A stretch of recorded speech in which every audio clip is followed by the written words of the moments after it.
Hello friends, मैं देवेनारी। आज हम बात करेंगे क्लास 12th की इंग्लिश के एंशिएंट पैसेज 6 के बारे में। आपकी क्वेश्चन बैंक के पैसेज नंबर 6 को यहाँ पर सॉल्व करने वाले हैं। पिछले पैसेज का सॉल्यूशन आपको देखना है तो प्लीज प्लेलिस्ट में जाकर आप देख सकते हैं। इस वीडियो के डिस्क्रिप्शन में भी आपको लिंक मिल जाएगी, वहां से भी देख सकते हैं। ठीक है, तो स्टार्ट करते हैं। Akbar was the son of humble parents. Akbar नाम का एक व्यक्ति था जो कि बहुत ही विनम्र माता पिता की संतान था। His father was a school master. उसके पिताजी एक स्कूल के मास्टर थे। There was never very much money in the house. इसलिए घर में ज्यादा पैसा नहीं था। So he didn't enjoy any luxury. इसलिए उसने जीवन में कभी भी किसी विलासिता या वैभव का आनंद नहीं लिया था। मतलब उसके जीवन में कोई लग्जरी नहीं थी, बहुत ही सिंपल सादा जीवन उसका था। और उसके माता पिता बहुत विनम्र थे क्योंकि पिताजी स्कूल के मास्टर थे। All he wanted was to learn more and more. और वहां सिर्फ इतना ही चाहता था कि वहां सीखे, ज्यादा से और ज्यादा सीखे। मतलब उसको ज्ञान बढ़ाने में बहुत दिलचस्पी थी। वो हर समय ये सोचता था कि मैं कैसे तैसे अपने ज्ञान को बढ़ाऊं। और यहाँ पर बात अकबर नाम के व्यक्ति की हो रही है, अकबर राजा की बात नहीं हो रही है ना। ठीक है, बात करते हैं आगे। Books were not easily available then as they were handwritten and very expensive. उन दिनों किताबें इतनी आसानी से उपलब्ध नहीं होती थी क्योंकि वो हैंड रिटन होती थी, यानी हाथ से लिखी जाती थी, हस्तलिखित होती थी और बहुत महंगी भी हुआ करती थी। Akbar read all the books he could ले हिज हैंड्स ऑन। इसलिए अकबर को जो किताब भी उसके हाथ में आती थी वो उस किताब को पढ़ डालता था। इन ड्यू कोर्स, और बहुत ही कम समय में ही mastered Arabic, Persian, philosophy and astronomy and dreamed of getting a position at court. और बहुत ही कम समय में वह मास्टर बन गया अरबी भाषा का, है ना, पारसी भाषा का, और फिलोसफी का और एस्ट्रोनॉमी का, है ना। ये अलग अलग जो है शिक्षा के क्षेत्र हैं। यहाँ पर वो इन सारी चीजों में, सारी विधाओं का मास्टर बन गया बहुत ही कम समय में। और वो चाहता था कि उसको राजा के दरबार में एक अच्छा पद मिल जाए। But for this one had to really excel in some field. लेकिन राजा के दरबार में पद पाना इतना आसान नहीं था। जो व्यक्ति पद वही प्राप्त कर सकता था जो वाकई में बहुत ही ज्यादा श्रेष्ठ हो किसी क्षेत्र में। आल्सो वन नीडेड, और साथ ही उसको किस चीज की नीडेड या आवश्यकता पड़ती थी, a pattern close enough to the emperor to recommend a newcomer. यानी कि एक ऐसे व्यक्ति की, एक ऐसे पैटर्न का अर्थ होता है संरक्षक, जो सिफारिश कर सके, कि जो राजा के दरबार में जाकर सिफारिश कर सके, कि इस न्यू कमर को रिकमेंड कर सके, इसकी सिफारिश कर सके, इसको आप जो है महाराज अपने दरबार में रख लीजिए। तो ऐसे व्यक्ति की भी जरूरत थी, साथ में बहुत ही श्रेष्ठ व्यक्ति की भी जरूरत थी। यानी कि यदि आपके अंदर बहुत ज्यादा ही उच्च क्वालिटी तो भी आप जो है राजा के दरबार में जा सकते हैं, और बीच में कोई ना कोई माध्यम होना चाहिए।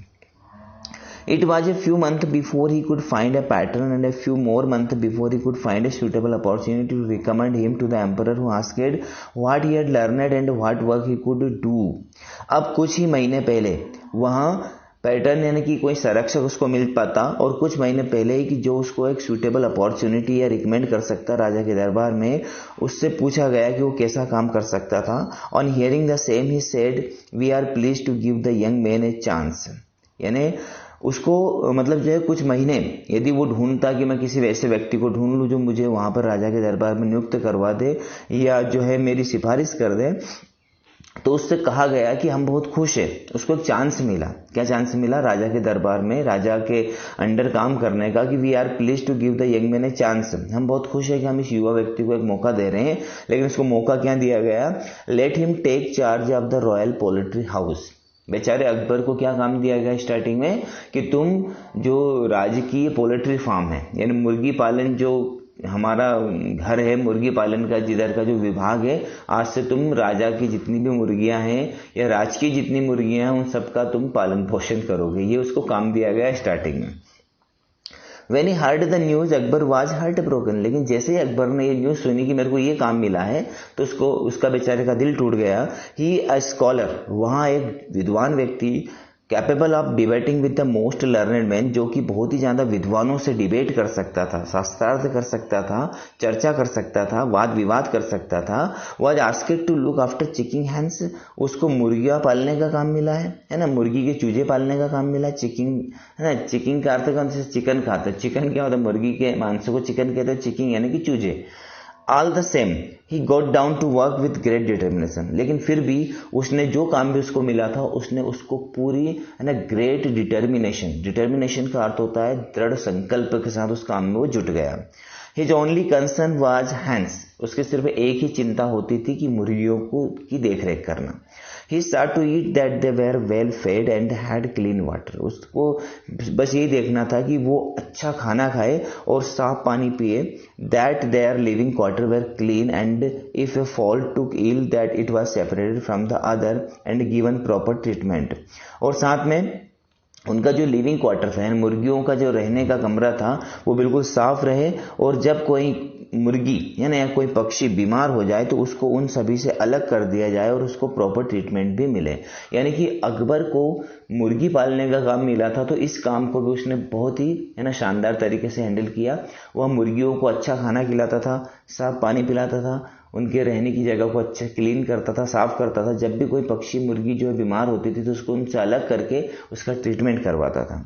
मीनवाइल, इसी दौरान the emperor had forgotten about the scholar he had packed off to mind the hands.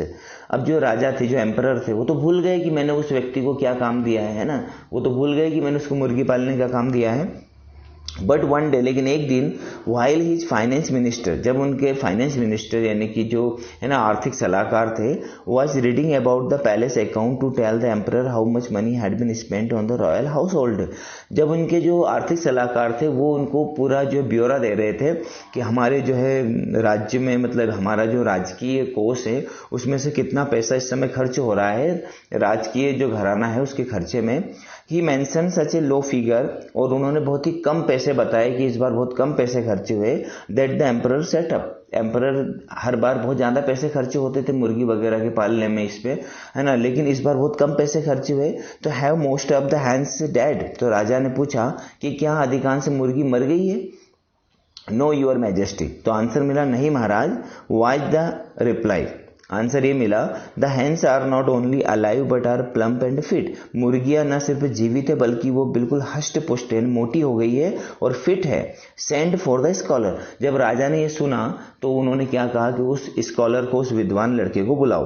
The emperor demanded, राजा ने डिमांड की, when Akbar came to the palace, जब अकबर पैलेस में आया, महल में आया, तो the emperor demanded, aren't you feeding them properly, क्या तुमने मुर्गियों को ठीक से खाना नहीं खिलाया। मतलब इस बार जो है खर्चा बहुत कम हुआ। अब खर्चा कम हुआ यानी कि हो सकता है तुमने अधिकांश मुर्गियां मार दी होगी, उनको ठीक से खिलाया ही नहीं होगा। तो उन्होंने, राजा ने पूछा अकबर से कि क्या मुर्गियां को तुमने ठीक से खाना नहीं खिलाया। तो आई एम सर, है ना, यहाँ पर ये सर लिखा है। उसने कहा अकबर ने कि मैंने खिलाया sir, only the food is different, बस खाना थोड़ा सा अलग था।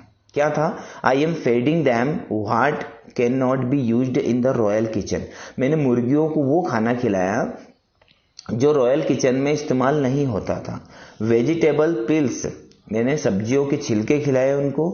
And dog used to steal the vessel, और आटे की, जो आटा रहता है, जो गीला आटा हम उसको कर देते हैं, जिसको हम क्या बोलते हैं, शायद लोची ऐसा कुछ बोलते हैं।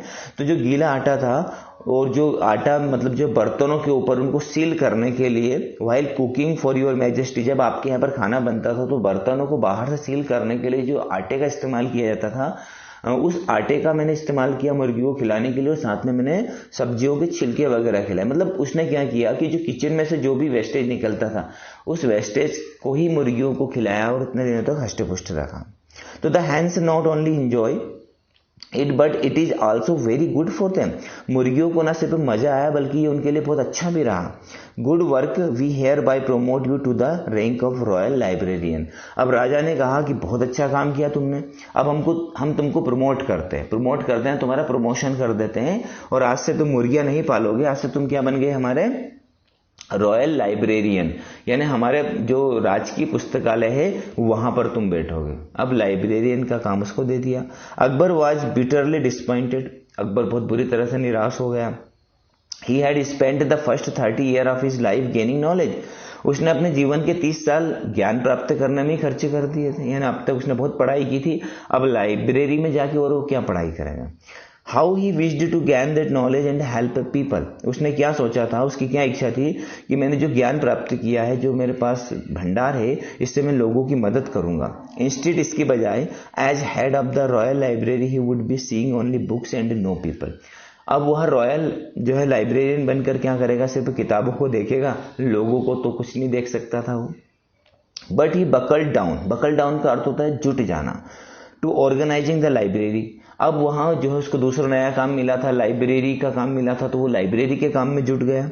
अ year later the emperor came to visit the library. 1 साल बाद अब राजा आया और लाइब्रेरी का उसने निरीक्षण किया। ही वॉज सरप्राइज्ड, वो आश्चर्यचकित रह गया to find each book covered with a packet of silk, velvet और ब्रोकेट। अब उसने क्या देखा, वो बहुत आश्चर्यचकित हो गया कि हर किताब के ऊपर कवर लगा हुआ था। कवर लगा था सिल्क का, है ना, मखमल का, ब्रोकेड यानी जरी का, यानी हर किताब के ऊपर एक जो है कवर लगा दिया उसने, किसने, अकबर ने। There were 100 of books and not one without a cover. वहां पर सैकड़ों किताबें थी और एक भी किताब बिना कवर की नहीं थी। You have used expensive material to cover the book but have not charged us. अब राजा ने उससे सवाल किया कि तुमने तो इन किताबों के ऊपर बहुत ही महंगे कवर लगाए हैं, लेकिन है ना तुमने हमसे पैसे भी नहीं मांगे। Surely you are not spending your own money, और यह बात भी निश्चित है कि तुमने तुम्हारा पैसा भी खर्च नहीं किया है। अकबर बोर्ड लो, तो अकबर नीचे झुकता है और कहता है, your majesty Maharaj, this covers did not cost anything. ये जो कवर है इनके लिए मेरे को बिल्कुल भी खर्चा नहीं करना पड़ा, इनकी कीमत बिल्कुल भी नहीं है, मेरे को फ्री में मिल गए। कैसे मिल गए? Every day dozen of people come to the court with humble grievances on seat of paper which are folded and place inside a bag of the most expensive material that they can afford। यानी कि जो रोज लोग आते हैं यहाँ पर, कहाँ पर, कोर्ट में, वो दर्जनों क्या लेकर आते हैं, शिकायत लेकर आते हैं, और उस शिकायत को एक पेपर में लिख कर लाते हैं, और वो जो पेपर होता है, जो वो कागज का टुकड़ा होता है, वो एक बैग में रख कर लाते हैं, जो कि बहुत ही महंगे मटेरियल से बना होता है। जिस प्रकार का भी वो अफोर्ड करते हैं, जैसे भी वो लोग रहते हैं, उस हिसाब के बैग में वो रख के लाते हैं उस कागज को। आई हैव यूज्ड देम, और मैंने उसी बैग का इस्तेमाल किया। मतलब जो राजा के दरबार में रोज दर्जनों शिकायतें आती थी और लोग उन शिकायतों को अच्छे बैग में रख के लाते थे, अच्छे, है ना, उसमें लपेट के लाते थे, उस कवर का इस्तेमाल उसने किताबों को कवर करने के लिए किया था। The emperor was very pleased, ये सुनकर राजा बहुत खुश हो गया। And gave him a bigger responsibility, और उसको ऊंचे पद पर नियुक्त कर लिया। तो फ्रेंड्स, हमने यहां पर देखा कि अकबर नाम का जो व्यक्ति था, उसने जो भी काम उसको मिला उसको पूरी ईमानदारी तन्मयता के साथ किया और उसमें श्रेष्ठता हासिल की, और इस प्रकार हार्ड वर्क करके और उसमें कंसिस्टेंसी के साथ में उसने अपने आप को ऊंचे पद पर बिठा लिया। यानी कि अपनी मेहनत के बल पर वो ऊंचे पद पर गया, किसी शिकायत के बल पर नहीं गया। चलिए अब स्टार्ट करते हैं इसके क्वेश्चंस। तो पहला क्वेश्चन है, which of the following can be said about Akbar's family. Akbar के परिवार में क्या कहा जा सकता है, इनमें से कौन सी चीज सत्य है? तो पहला है, they were poor and uneducated, वो गरीब थे और अशिक्षित थे। तो ये तो गलत है ना, गरीब तो थे लेकिन अशिक्षित नहीं थे, उनके पिताजी तो जो है टीचर थे। अगला है, they discouraged him from becoming courtier, उन्होंने उसको कोर्टियर यानी कि राजा के दरबार में जाने से मना किया, ये भी गलत है। He was ashamed of them and did not introduce them at court, वो अपने माता पिता से बहुत शर्मिंदा था और उनको कभी भी कोर्ट लेके नहीं गया। तो तीनों ही जो ये आंसर ये गलत है, इसलिए यहाँ पर क्या आएगा, नन आएगा, ए वाला इसका सही रहेगा। ठीक है, अगला क्वेश्चन है, which of the following is true in the context of the passage, इनमें से कौन सी बात सत्य है? Akbar was aged when he finally made a courtier, Akbar बहुत बूढ़ा हो गया था जब वह कोर्ट में जो स्थापित किया गया है, तो ये तो है ना गलत है। Akbar excelled at what ever job the emperor assigned him, ये बिल्कुल सत्य बात है, तो ओनली 2, यानी अकबर को जो काम भी दिया गया उसमें उसने श्रेष्ठता हासिल की। चलिए थर्ड क्वेश्चन है आपका, how many year of Akbar's life was spent gaining knowledge, Akbar ने अपने कितने जीवन के कितने साल नॉलेज प्राप्त करने में खर्च किए थे? तो 30 साल, है ना, 30 years. Choose the word which is opposite in the meaning of the word bitterly, bitterly का अर्थ होता है बहुत कड़वा, है ना, बहुत बुरी तरह से कड़वा, तो इसका जो अपोजिट क्या आएगा? तो sweetly. How did Akbar handle his appointment as royal librarian, जब अकबर को रॉयल लाइब्रेरियन बनाया गया तो उसने इस काम को कैसे हैंडल किया? तो उसने इस काम को कैसे हैंडल किया, यहां पर आएगा, ही वॉज डिसपॉइंटेड, वो निराश तो हुआ, बट है ना, put his best effort into the job, लेकिन उसने अपना उस जॉब में पूरा तन मन लगा दिया, बिल्कुल जुट गया उसमें। छठा है, how did Akbar manage to cover for books, यानी अकबर ने किताबों के कवर की व्यवस्था कैसे की? तो ही used the used seat of paper, उसने जो पेपर्स के यूज्ड सीट थे, है ना, उसका इस्तेमाल किया। चलिए सातवां क्वेश्चन है, why did the emperor send Akbar when he was in charge of poultry, यानी कि जब अकबर के पास पोल्ट्री मुर्गी पालने का काम था उस समय राजा ने उसको क्यों बुलाया? तो इसलिए बुलाया to understand why the poultry was thriving despite due to the expenditure on them, ये जानने के लिए कि हमने मुर्गियों के ऊपर इतना कम खर्च किया लेकिन इसके बावजूद भी वो इतने हष्ट-पुष्ट क्यों हैं। ठीक है। 8वां क्वेश्चन है what lesson can be learn from the story, इस कहानी से हम क्या शिक्षा ले सकते हैं। तो patience and hard work will help one achieve success, यदि आपके अंदर धैर्य है और आप मेहनत करते हैं तो आप सफलता प्राप्त कर सकते हैं। 9वां क्वेश्चन है choose the word which is most nearly the same is meaning as the word low, low यानी होता है बहुत ही छोटा, इसका जो है सेम मीनिंग यानी इसका सिनोनिम से क्या हो सकता है, तो इसका सिनोनिम से होगा स्मॉल। ठीक है। और 10वां लास्ट क्वेश्चन है choose the word which is most nearly the same in the meaning the word close, close यानी कि बिल्कुल समीप वाला है ना, क्लोज फ्रेंड हम कहते हैं जिसको, तो इसके लिए आएगा डियर। ठीक है, डियर यानी प्यारा। तो फ्रेंड्स यहाँ पर आई होप आपको पूरा पैसा समझ में आ गया है, क्वेश्चन भी समझ में आ गया है। थोड़ी सी आवाज मेरी इस बार है ना अलग सी है क्योंकि थोड़ी सी है ना तबीयत नासाज है, इसको आप जो है इग्नोर कीजिएगा। वीडियो को लाइक करें यदि आपको पसंद आया है तो, और शेयर करें दोस्तों के साथ, और चैनल को सब्सक्राइब कर ले क्योंकि हमारे चैनल के माध्यम से आपको इंग्लिश की सारी प्रॉब्लम सॉल्व करवाई जाएगी। Thank you very much for watching my video. धन्यवाद।